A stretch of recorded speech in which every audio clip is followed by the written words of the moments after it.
welcome to another video episode of my podcast.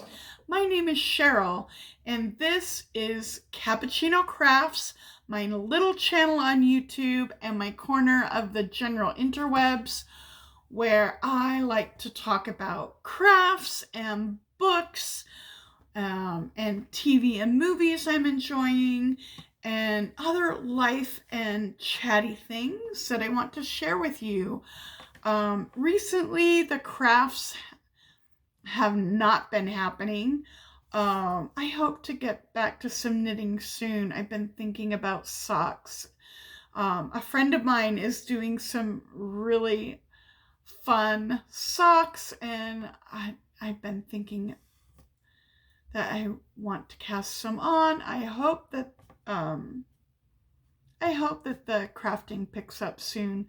But we are really full on about the books recently, the last few weeks, and there is a readathon to talk about. So I hope that you are ready for some good book and readathon chat. Thank you for choosing to watch this video and spend a little bit of your time with me. I really hope that you enjoy it. Please settle in, get yourself a delicious beverage, and let's have a lovely visit together. And last week was the mini readathon to gear up and finish our characters for the start of Orilium Academy, when the next full month readathon is. This is a world created by G of Book Roast, and she hosts this readathon. Book Roast is her YouTube channel. And this week was really fun. I was really excited to think about my character again and get back into this readathon world, and it went well. I finished one book. I finished The Cat Who Saved Books by Sosuke Natsukawa. It is a novella featuring a cat. There is a talking cat. So it's got a bit of the fantasy and whimsical, middle grade, I think, atmosphere. But I really believe this is a story for all ages. But it does have that magical, little bit of a fantasy flavor to it, and it's a very gentle and nostalgic story. And there is a boy who is grieving his grandfather.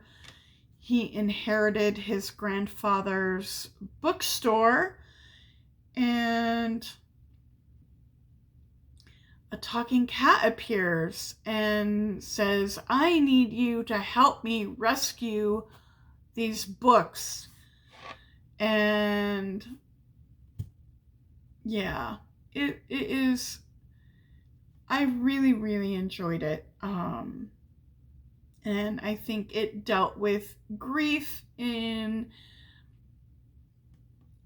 a gentle way, but also with some honesty, and still very appropriate, I think, for all ages. It was a lovely book, and I think a novella was just the right size. So that was for the prompt for a cat familiar or animal familiar. My character is in the Order of the Crescent. And so in that guild, our legacy is to be able to have an animal familiar. So to achieve that, we had to choose a book that had that animal on the cover, that featured that animal in the story. And so I completed my animal familiar prompt, and my character has a cat familiar, which I am so happy with. Yeah, it's basic, and that is okay. I am basic. I'm okay with that. Some people are getting really cool animal familiars, and it sounds really fun. But I'm still happy with my cat. I also completed 59% of the Obelisk Gate by N.K. Jemisin. This is part of the Broken Earth trilogy, and this was for my character. And my character is an earthling, so to complete that part of my character, I needed to read a book with elemental magic and a book that had earth in the title or the series title. So I am excited to continue in this trilogy, and I end up buying a print copy of the book. I went to a local bookstore. I had the audio from when I had my Audible subscription, so I own it in my Audible library. But getting back into the trilogy, there's so many characters, so many vocabulary words, so many place names and character names, and I was okay. I listened to the 5th season, the first book, audio only, and I did fine at that time, but that was quite a while ago, and it had been a while since I've been in this world and with these characters. So I was having trouble just getting in the swing of it and keeping up with the names and getting back into the world just with the audio. So I needed a little help, and I bought the whole trilogy in print. So this is my copy of the Obelisk Gate that I now own print copies of all 3 in this trilogy. So I am set up to read the 3rd one whenever I want. Yeah, so it was really good to do the audio with the text. It really helped me easily get back and immersed into this trilogy and with the characters.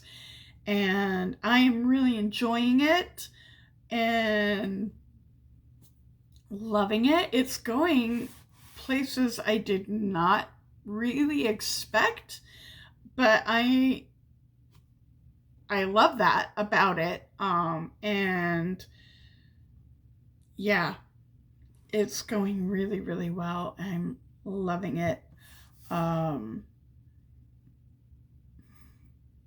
I also started a 3rd book that I didn't intend to, but I was going to kind of cheat a little bit and use a book I read for January for my prompt to get a staff conduit for my magic. That's the second part of the gear up, is to get your conduit. I chose a staff, and the prompt to get a staff is to read a book that is part of a series. And this is part of a series, but G does not want us to double up on our prompts. She wants us to read one book per prompt, one book per item. And that's totally fine because she is allowing us wiggle room in a lot of other areas. She's not being really harsh at all or being strict, except about doubling up for prompts. So that's totally great. And I want to honor that. So I was going to bend a little bit by using a book I had already read in January that was part of a different series, but then I was in the middle of the week. I had just finished the cat book, and I was like, if I can find something that's available from my library that's not too long, I could do a book this week and start it. Now, she said for this week readathon, you don't have to finish your book. You can start it. You don't have to finish it for your gear up as long as you finish it before the month-long getting back to school readathon happens, which may be in April, but it may not. We're not sure, because G has been having some things in her life that are getting in the way, and she may not be able to do it in April as she originally intended, but she hopes to, so there's still hope that it could happen in April, but that announcement has not happened yet. So it is still up in the air when the school will start for the full month and beginning of the first term in the Orilium Academy. But as long as you finish it before the full month starts, whenever that is, you can get your gear. You don't have to finish it within the 1 week. So I definitely can finish this. That's very reasonable, even if it happens in April, because this has been going pretty well, having the text and the audio. I'm not having to, it's been speeding pretty nicely. So I'm like, I could do another book. I looked in my library to see first I looked in my bookcases, and I didn't have a series that I was ready to continue in that I had in my bookcase that wasn't, there was one, but it was really, really long and epic. And I'm like, no, that's not gonna work out. But I found something that was ready to download as a loan from my library.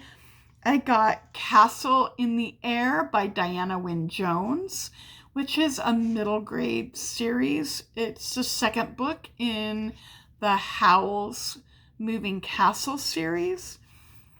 And I read Howl's Moving Castle last year. So I have wanted to continue and read more of Diana Wynne Jones. So I got Castle in the Air and started it. And right now I'm 41% of the way through that audio. And it is really fun. Now, it is in a different country in this magical world. Howl and Sophie are not the main characters. They have not appeared yet in Castle in the Air. but they will. But they're side characters, and I'm not even sure how much of a role they play in this story. The main character is, I can't. Is it Abdul or Abdullah? It's one of those. I'm sorry. I'm struggling with his name. This is very much in the vein of like Scheherazade and Arabian Nights. The main character is a carpet merchant. There's a magic carpet. There are jinn, and so it's very much like Arabian magic folktale vibe, and that is the part of this world that this story is set. But he has traveled now, and I think he just arrived in the same country where Hal and Sophie are. I think that he's going to meet up with Hal and Sophie soon, and that they will help him on his quest. So that is Castle in the Air by Diana Wynne Jones. I think I have like 4.5 hours left in the audiobook. That will be very reasonable to finish, even if we do get back to Orilium in April. So I feel great, so great about this Gear Up Readathon. It was a good reading week. It was fun Readathon mini week to get excited again for the first term in the academy. And so that will get my staff, and my character will be finished. I will be an earthling, and yay! I did read just a little bit more because I only have like a few hours left today. My my library loan for All That She Carried expires. So I did read just a little bit though. I am not going to be able to finish it before All That She Carried expires. I do want to go back and finish it though. I am like 21% of the way in to this nonfiction by Tia Miles. All That She Carried is historical nonfiction about an embroidered sack or bag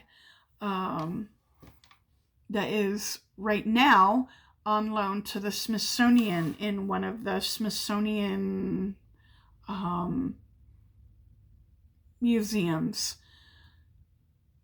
And it is a part of American slavery history. It was a bag that was filled with some items that an enslaved mother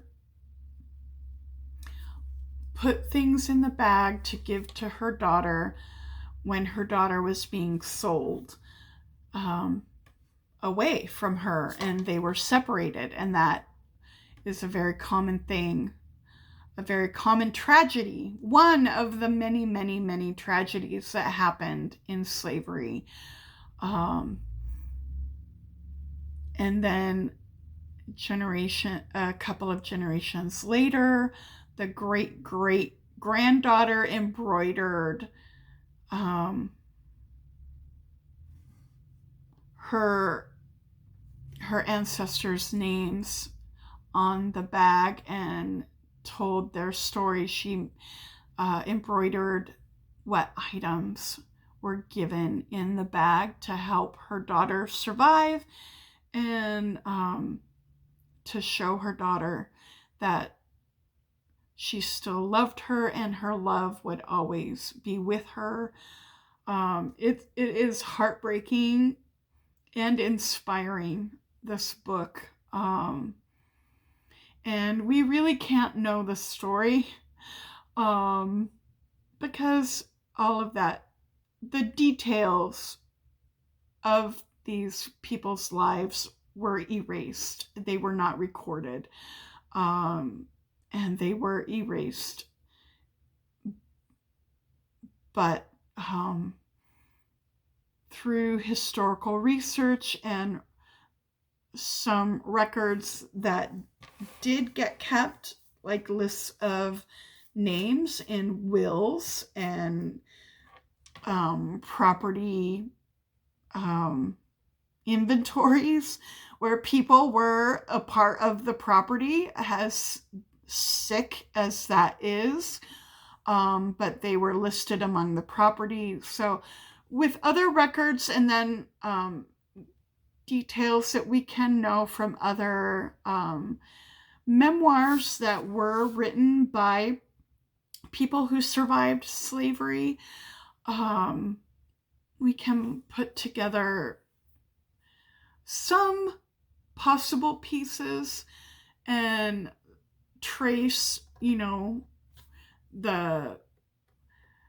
the age of the bag and the history of some of the other things. But there is also so much that cannot be confirmed, that cannot be known in detail.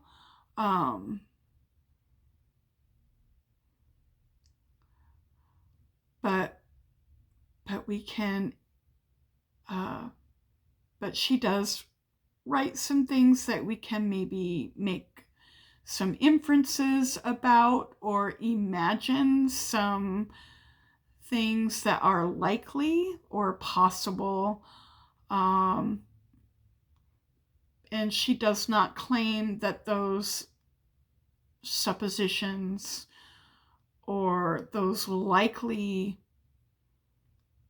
things are confirmed or known as the truth, but it helps us being able to use some other facts to help us make some informed, to help her make and give us some maybe informed guesses, helps to make it feel a little more like a full story, even though we don't, the facts were erased. The facts were not considered worth keeping about these people, which also speaks to the horror and the tragedy. Anyway, so I do want to get back to it, but I'm gonna have to put another hold on it, and that will have to wait to finish. But I did take a little peek to get a little bit further in that this week, in between my readathon reading.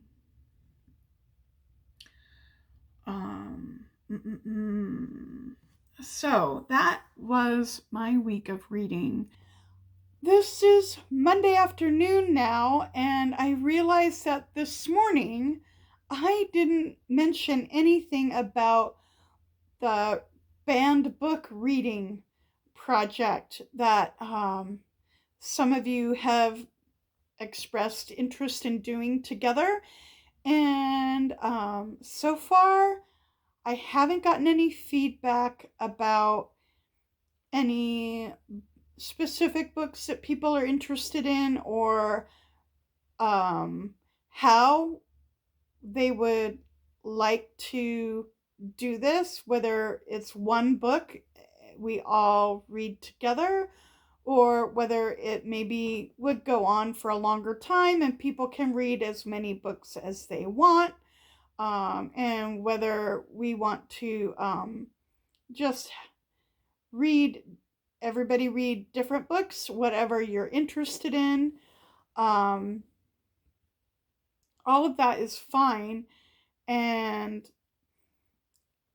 I would love to get comments from anyone who is interested in participating.